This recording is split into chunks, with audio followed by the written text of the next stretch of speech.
আমি all India Matua মহাসংঘের কার্যকারী সভাপতি, কেন্দ্রীয় কমিটি থেকে এসছি। এখানে বাগদায় অগণিত যারা মতুয়ারা আছে, সমস্ত মতুয়ারা এবার তারা একটা দাবি তুলেছে। সেই দাবির সমর্থনে আমরা এখানে আজকে সমবেত হয়েছি। আমাদের একটাই দাবি যে বাগদা থেকে আজকে মতুয়া প্রার্থী করতে হবে, এবং এখানে 80% মতুয়ারা বসবাস করে, এবং শুধু তাই নয়, এখানে 80% নবসূত্রেরও বসবাস। সেই ক্ষেত্রে প্রতি বছরই এখানে আমাদের মতুয়ারা বঞ্চিত হচ্ছে। আমরা মাননীয় মুখ্যমন্ত্রীর কাছে আবেদন করব যাতে এখানে মতুয়া প্রার্থী দেওয়া হয়, এবং মতুয়া প্রার্থী দিলে আমি এখানে একটা আবেদনে লিখেছি, তাতে এখানে আমরা মমতা ব্যানার্জিকে বাগদা থেকে অন্তত একটা MLA উপহার দিতে চাই। যে পরাজয়টা হয়েছে সেই পরাজয়ের গ্লানি দুঃখ মোচন করবার জন্যই আমরা মতুয়ারা সংঘবদ্ধ হয়েছি। আগামী দিনে আমরা বাগদাকে একজন MLA নির্বাচিত করে মমতা ব্যানার্জিকে উপহার দিতে চাই। যদি না শুনে সেটা আমরা আমাদের জায়গায় স্ট্যান্ডে যেখানে আছি, আমরা সব দিনই আমরা তৃণমূলকে সমর্থন করি। আমরা আজও করেছি, আগেও করেছি, এখনও করব। তবে এটা ঠিক, আমাদের দাবিটা আমরা অবশ্যই রাখব, এবং এই দাবি শুধু দাবি নয়, এই দাবি আমরা এই যে আপনি দেখছেন আমরা যেটা লিখিত করেছি, এটা সব জায়গায় সবার কাছে আমরা এটা পৌঁছে দেবো, যাতে আমাদের দাবি মানে। তার জন্যে যতটুকু আন্দোলন করার দরকার সেটুকু আমরা করব। হ্যাঁ, মতুয়া প্রার্থী করতে হবে, দলীয় মতুয়া প্রার্থী। আমরা এখানে সবাই তৃণমূল না, বাইরে থেকে হবে না। আমাদের দাবি এটা বাগদার ভূমিপুত্রকে করতে হবে। এখান থেকে যোগ্য ব্যক্তি অনেক আছে, সেই যোগ্য ব্যক্তিকে যদি বলেন আপনারা কাউকে সিলেক্ট করেছেন, না আমরা এখনই কাউকে সিলেক্ট করিনি, কারণ এখানে আমাদের মাথার উপরে আছে আমাদের অল ইন্ডিয়া মতুয়া মহাসংঘের সংঘাধিপতি মা মমতা ঠাকুর। আমরা সবাই মিলে তার কাছে গিয়ে আমরা একটা নাম নিশ্চয়ই ঠিক করব, যেটা আমরা পরবর্তীতে এটা ডিক্লেয়ার দিয়ে জানিয়ে দেবো যে আমাদের প্রার্থীকে। আমার নাম সচিন সরকার, আমি অল ইন্ডিয়া মতুয়া মহাসংঘের কার্যকারী সভাপতি।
দেখুন, আজকে আমরা হেলেঞ্চা হরি মন্দিরে সমগ্র মতুয়া সমাজ এবং বাগদা ব্লকের যত মতুয়া আছে আমরা একত্রিত হয়ে আমাদের একটাই স্লোগান, যেহেতু এখানে পূর্ব বাংলা থেকে আগত সমস্ত মতুয়া এবং নমশূদ্র সম্প্রদায়ের মানুষ বেশি, প্রায় 80% মানুষ এখানে মতুয়া সম্প্রদায় এবং নমশূদ্র প্রায়। আমরা চাই আমরা এই বাগদা ব্লকের থেকে আগামী যে উপনির্বাচন বিধানসভার, এই উপনির্বাচনে মতুয়া প্রার্থী এবং বাগদার ভূমি সন্তান প্রার্থী হোক, এটা আমাদের মতুয়াদের থেকে আমরা দাবি করছি। আজকে আমরা এটা নিয়েই মূলত বসেছি। আমাদের মতুয়াদের দাবি যে আমরা দীর্ঘদিন ধরে মতুয়ারা সব কিছু থেকে বঞ্চিত।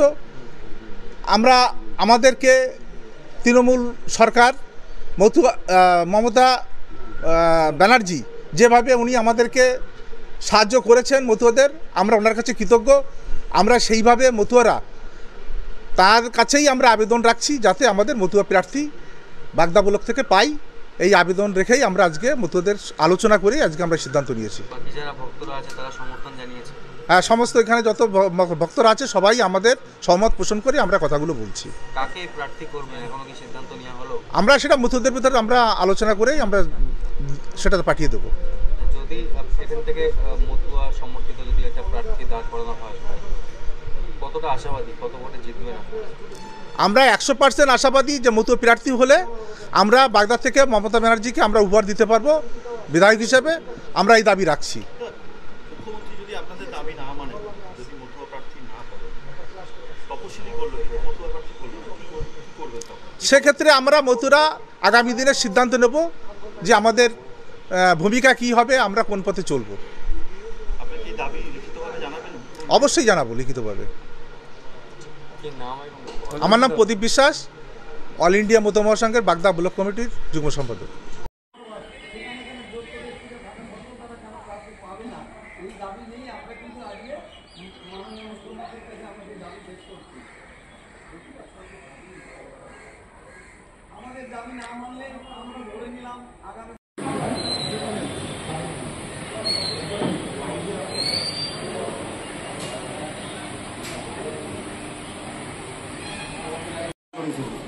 আমি একটা প্রস্তাব দিয়েছিলাম যে বাগদাতে আমাদের 80% হচ্ছে মতুয়ার বাস।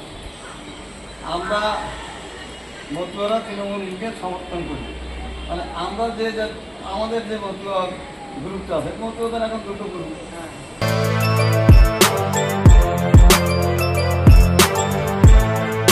এখন অনেক বড় শ্রী লেদার্স হাওড়া ময়দান।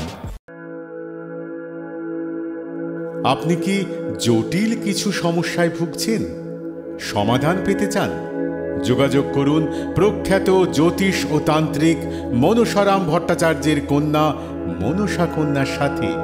প্রখ্যাত জ্যোতিষ ও তান্ত্রিক মনসা কন্যা হাওড়া জানবাড়ি ও হাতিবাগানের নিজস্ব মন্দিরেও বসেন। যোগাযোগ 9830106967 আর 9239655323।